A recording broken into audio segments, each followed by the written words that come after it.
300 ఏళ్ల క్రితం నాటి మొఘల్ పాలకుడు ఔరంగజేబు సమాధికి సంబంధించిన కొత్త వివాదం ఇప్పుడు తెరపైకి తీసుకురావడం జరిగింది. ఈ చర్చ ఇప్పుడు దేశవ్యాప్తంగా దుమారం రేపుతుంది. బాలీవుడ్ చిత్రం చావా సినిమా రీసెంట్గా విడుదలై బాక్స్ ఆఫీస్ వద్ద 674 కోట్లు సంపాదించింది. ఈ చావా సినిమా తర్వాత ఔరంగజేబు సమాధిపై దేశవ్యాప్తంగా రగడ మొదలైంది. మొఘల్ పాలకుడి ఆనవాళ్లు భారత్లో ఉండటానికి వీల్లేదంటూ హిందూ సంస్థలు ఆందోళనకు దిగాయి. ఈ సందర్భంగా మహారాష్ట్రలోని నాగ్పూర్లో అల్లర్లు కూడా జరిగాయి. ఇంతకీ ఔరంగజేబు సమాధి ఎక్కడ ఉంది, దాన్ని తొలగించాలని హిందూ సంస్థలు ఎందుకు డిమాండ్ చేస్తున్నాయి, నాగ్పూర్లో అల్లర్లకు అసలు కారణాలు ఏంటో ఈ వీడియోలో ఇప్పుడు మనం పూర్తిగా తెలుసుకుందాం. ఔరంగజేబ్ మహారాష్ట్రలోని ఔరంగాబాద్ను రాజధానిగా చేసుకొని సుమారు 50 ఏళ్ల పాటు అతను పాలన చేశాడు. ఆ సమయంలో హిందువులను తీవ్రంగా హింసించినట్లు, ఆలయాలను ధ్వంసం చేసినట్లు, ఛత్రపతి శివాజీ మహారాజ్ కుమారుడు సంభాజీ మహారాజ్ చంపినట్లు ఇటీవల విడుదలైన చావా సినిమాలో చూపించారు. ఔరంగజేబ్ 1707లో చనిపోయాడు. ఆయన సమాధిని ఔరంగాబాద్ జిల్లా కుల్జాబాద్లో దీన్ని ప్రస్తుతం సంభాజీ నగర్గా ఏర్పాటు చేశారు. అయితే చావా సినిమా రిలీజ్ అయినప్పటి నుండి ఔరంగజేబు సమాధిపై వివాదం మొదలైంది. అయితే ఔరంగజేబు అయితే అంత పెద్ద నియంత అయితే కాదు, రాజకీయంగా మాత్రమే అప్పట్లో యుద్ధాలు జరిగాయని, మతం ఆధారంగా కాదు అని సమాజ్వాదీ పార్టీ ఎమ్మెల్యే చేసినటువంటి వ్యాఖ్యలు ఈ వివాదానికి మరింత ఎక్కువగా కారణమయ్యాయి. ఇంకా ఔరంగజేబు సమాధిని తొలగించాలని బీజేపీ పార్టీకి చెందినటువంటి ఎంపీ ఉదయ్ రాజు భోస్లే డిమాండ్ కూడా చేశాడు. అంతేకాదు ఔరంగజేబు సమాధిని తొలగించాలని డిమాండ్ను మహారాష్ట్ర ముఖ్యమంత్రి దేవేంద్ర ఫడ్నవీస్ కూడా సమర్థించాడు. సమాధి ఉన్న ప్రాంతాన్ని జాతీయ పురావస్తు శాఖ పరిరక్షిస్తుంది, తొలగింపు విషయంలో చట్ట ప్రకారం నడుచుకోవాల్సి ఉంటుందని అతను చెప్పడం జరిగింది. మరోవైపు ఔరంగజేబు సమాధిని తొలగించాలంటూ 2025 మార్చి 17న నాగ్పూర్లోని మహల్ ప్రాంతంలోని ఛత్రపతి శివాజీ మహారాజ్ విగ్రహం దగ్గర మొఘల్ చక్రవర్తి ఔరంగజేబు సమాధిని తొలగించాలని మితవాద హిందూ సంస్థలు, రైట్ వింగ్ హిందూ ఆర్గనైజేషన్స్, విశ్వ హిందూ పరిషత్ మరియు బజరంగ దళ సభ్యులు నిరసన ప్రదర్శన ప్రొటెస్ట్ నిర్వహించి ఔరంగజేబు దిష్టి బొమ్మను తగలబెట్టి అతని సమాధిని తొలగించాలని నినాదాలు చేస్తూ డిమాండ్ చేయడంతో మహారాష్ట్రలోని నాగ్పూర్లో మతపరమైన హింసలు చెలరేగి ఆ ప్రాంతంలో అశాంతి ప్రారంభమైంది. ఈ ప్రదర్శనలో ఔరంగజేబు చిత్రపటాలు, ఆయన సమాధిని పోలినటువంటి నమూనాలను దహనం చేశారు.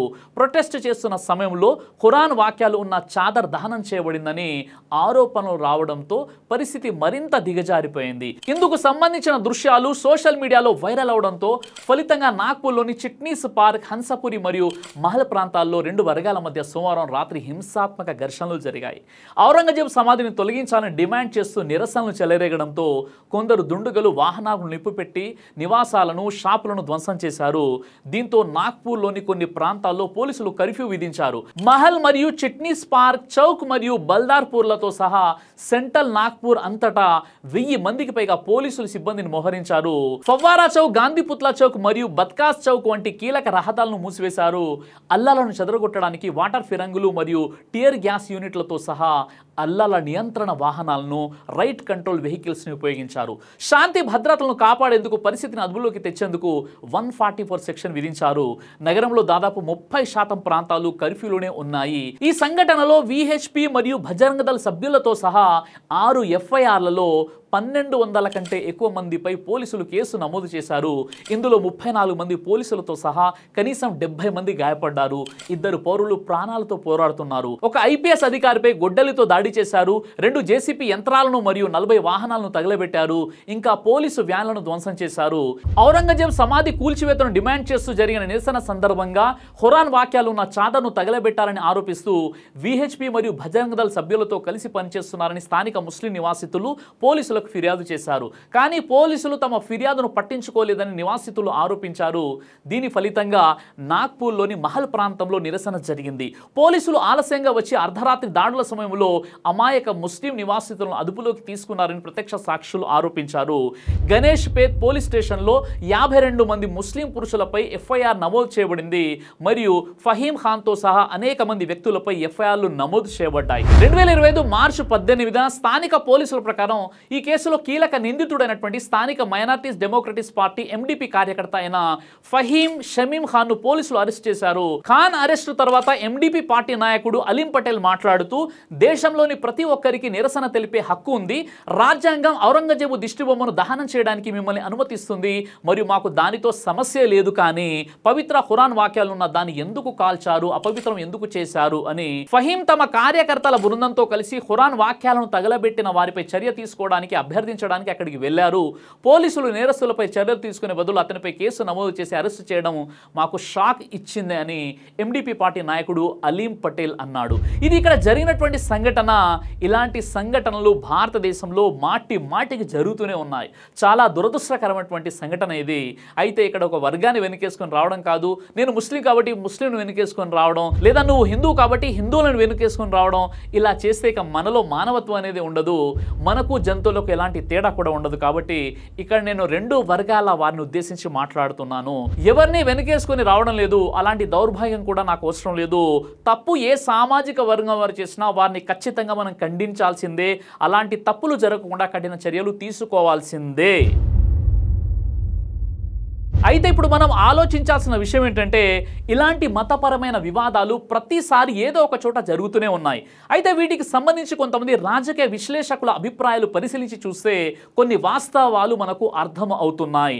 ఆ విషయాలు ఏంటంటే, ఔరంగజేబ్ 1707లో మరణించాడు. అప్పటి నుంచి 1818 వరకు ఆంగ్లో మరాఠా యుద్ధం వరకు, అంటే దాదాపు 100 సంవత్సరాల కాలం మరాఠా సామ్రాజ్యం ఉంది. ఒకవేళ నిజంగానే ఔరంగజేబ్ అంత పెద్ద దుర్మార్గుడైతే ఔరంగజేబ్ యొక్క అస్తిత్వాన్ని తుడిచివేయడానికి, అతని యొక్క సమాధి ఆనవాలు లేకుండా చేసి అక్కడ మందిరం నిర్మించడానికి వారు ఎందుకు ప్రయత్నం చేయలేదు? ఒక్కసారి నిర్మల మనస్సుతో మీరే ఆలోచించండి. ఈ విధంగా ఇంకా కొన్ని చారిత్రక అంశాలు పరిశీలించి చూస్తే రచయిత విజి ఖోబ్రేకర్ యొక్క మరాఠా పీరియడ్ మరాఠా కాల్కండ్ పుస్తకం ప్రకారం 1689లో సంభాజీ మహారాజ్ హత్య తర్వాత ఔరంగజేబ్ అతని కొడుకు మరియు ఛత్రపతి శివాజీ యొక్క పుత్రుడు అయిన షాహూజీని ఖైదీగా బంధించారు. ఆ సమయంలో షాహూజీ యొక్క వయస్సు 7 సంవత్సరాలు. ఈ విధంగా అతని 18 సంవత్సరాల వయస్సు వరకు అతను ఖైదీగానే ఉన్నాడు. కానీ ఖైదీగా ఉన్న అతని యొక్క యోగక్షేమాలలో ఎలాంటి లోటు రానివ్వకుండా చాలా బాగా చూసుకున్నట్లుంది. రచయిత విజి ఖోబ్రేకర్ ఇంకా ఈ విధంగా రాశాడు. 1707లో ఔరంగజేబు మరణం తర్వాత అతని కుమారుడు బహదూర్ షా షాహూజీని విడుదల చేశాడు. షాహూజీ మహారాష్ట్రకు తిరిగి వచ్చి మరాఠా సామ్రాజ్యానికి నాయకత్వం వహించాడు. తారాబాయికి వ్యతిరేకంగా పోరాటం ప్రారంభించాడు. అదే సమయంలో షాహూజీ మహారాజ్ హుల్దాబాద్లోని ఔరంగజేబ్ సమాధిని సందర్శించి నివాళులు కూడా అర్పించాడు. ఈ విషయాన్ని బట్టి తెలిసింది ఏంటంటే, ఆనాడు నిజంగా ఔరంగజేబ్ అంత క్రూరుడని వాళ్ళు భావించినట్లయితే అతనిని నామరూపాలు కూడా లేకుండా సమాధిని ధ్వంసం చేసేవాళ్ళు, కానీ అలా చేయలేదు. పైగా అతని సమాధి దగ్గరికి వచ్చి నివాళులు అర్పించారు. మరి ఇప్పుడు ఎందుకు ఔరంగజేబ్పై ఇంత రద్ధాంతం జరుగుతుంది అంటే, ఈ రోజుల్లో కొంతమంది వ్యాపారస్తులు తమ వ్యాపార అభివృద్ధి కోసం మత ఘర్షణలే ఆయుధాలుగా వాడుతున్నారు. అంతేకాదు ఇంకా రాజకీయంగా అభివృద్ధి చెందే లక్ష్యంతో ఏదో ఒక మతపరమైనటువంటి వివాదాన్ని తీసుకొచ్చి ప్రజల మత భావోద్వేగాల ఆధారంగా వారిని వేరు చేస్తున్నారు. ఈ కమ్యూనల్ రైట్స్ పైన జరిగిన సోషల్ సైన్స్ రీసెర్చ్ ప్రకారం కేవలం వదంతుల వలన ఈ రకమైనటువంటి అల్లర్లు జరగవు. ఈ కమ్యూనల్ అల్లర్లు జరగడానికి కారణం ఆర్గనైజ్డ్ మాఫియా మరియు పొలిటికల్ సపోర్ట్తో జరుగుతాయి. కాబట్టి కలిసి ఉన్న వారిని మతపరంగా విడదీసినట్లయితే వారు అభివృద్ధిపై దృష్టి పెట్టరు. కేవలం మతపరమైన అంశాలపైన ఎక్కువగా చర్చలు జరుగుతాయని, ఇలాంటి కుట్రలు జరుగుతున్నాయని కొంతమంది రాజకీయ విశ్లేషకులు ఈ విషయాన్ని మన ముందుకు తీసుకొస్తున్నారు. మతపరంగా ప్రజల్ని విడదీసి వారి మధ్య గొడవలు సృష్టించినట్లయితే ప్రజలకు ప్రశ్నలు అడిగే అవకాశం ఉండదు, ప్రజలు కొట్టుకు చేస్తారు. కాబట్టి ఇలాంటి మతపరమైన ఘర్షణలను ఆర్గనైజ్ చేసి మరి ప్రజలను సిగులుపుతారు. ఒకవేళ ఈ ఔరంగజేబు సమస్యను పరిష్కరిస్తే రేపు ఇంకో సమస్య వస్తుంది. ఉదాహరణకి అయోధ్య తీర్పు వచ్చేసింది, దాని తర్వాత ఏమైనా వివాదాలు ఆగిపోయాయా? అలాగే ప్లేసెస్ ఆఫ్ వర్షిప్ చట్టం పైన కూడా చర్చలు జరిగేలా చేస్తున్నారు. కాబట్టి చరిత్రలో ఇలాంటి కాంట్రవర్సీస్ చాలా ఉంటాయి. ఆ కాంట్రవర్సీస్ని ముందుకు తీసుకొచ్చి ప్రజలను మతపరంగా చీల్చి ప్రజలను ప్రజా సమస్యల గురించి ప్రశ్నించకుండా, ప్రజలు తమ సమస్యల మీద పోరాటం చేయకుండా ఇలా చేయగలిగితే వీరు సక్సెస్ అయిపోయినట్లే. ఒక్కసారి మనం ప్రపంచాన్ని పరిశీలించినట్లయితే ఏ దేశాలైతే శాస్త్ర సాంకేతిక రంగాలలో అభివృద్ధి చెందాయో ఆ దేశంలో మతపరంగా ప్రజలు విడిపోలేదు, మతపరమైనటువంటి యుద్ధాలు చేసుకోవట్లేదు, మతపరంగా రోజు కూడా గొడవలు పెట్టుకోవట్లేదు. కేవలం టెక్నాలజీ గురించి, ఎడ్యుకేషన్ గురించి మాత్రమే వారు ఫోకస్ చేస్తున్నారు. ఏ దేశాలైతే అభివృద్ధి చెందకుండా నాశనమైపోయాయో ఆ దేశంలో నివసిస్తున్నటువంటి మతాల వారి మధ్య చిచ్చులు పెట్టడం జరిగింది. చివరికి ఒక విషయం చెప్తున్నాను సోదరులారా, 400-500 సంవత్సరాల పూర్వం మొఘల్ రాజులు ఏం చేశారో మనమైతే కళ్ళతో చూడలేదు. కొన్ని చరిత్ర పుస్తకాల్లో చదువుకున్నాం, అవి కొంతవరకు వాస్తవం, కొంతవరకు అవాస్తవం కూడా. కానీ ఆనాడు ముస్లిం రాజులు ఇలా చేశారని చెప్పి ఈరోజు ఎవరైతే వారి పేరు మీద రాజకీయం చేసి మతఘర్షణ చేస్తున్నారో వారినైతే మనం మన కళ్ళతో చూస్తున్నాం. ఇక్కడ ఒక విషయాన్ని మనం పరిశీలించినట్లయితే మత ఘర్షణలను ప్రారంభించేది సామాన్య ప్రజలు కాదు, కొంతమంది స్వార్థపూరిత రాజకీయ నాయకులు అన్న విషయం మనం ఇక్కడ మర్చిపోకూడదు.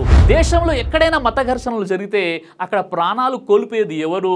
ఆ రాజకీయ నాయకుల పిల్లలు కాదు, లేదా రాజకీయ నాయకులు కాదు, వీళ్ళ మాటలు విని కొట్టుకు చచ్చే సామాన్య ప్రజలు మాత్రమే. అందులో హిందువులు ఉన్నారు, ముస్లింలు కూడా ఉన్నారు. కాబట్టి సోదరులారా, ఇప్పుడైనా అర్థం చేసుకోండి. ఈ సందర్భంగా శ్రీశ్రీ గారి ఒక కొటేషన్ చెప్తాను. ఎవరో జ్వాల రగిలించారు, మరెవరో దానికి బలైపోయారు. అర్థం చేసుకునే వారికి అర్థమయ్యేంత మెసేజ్ ఇందులో ఉంది. జై హింద్.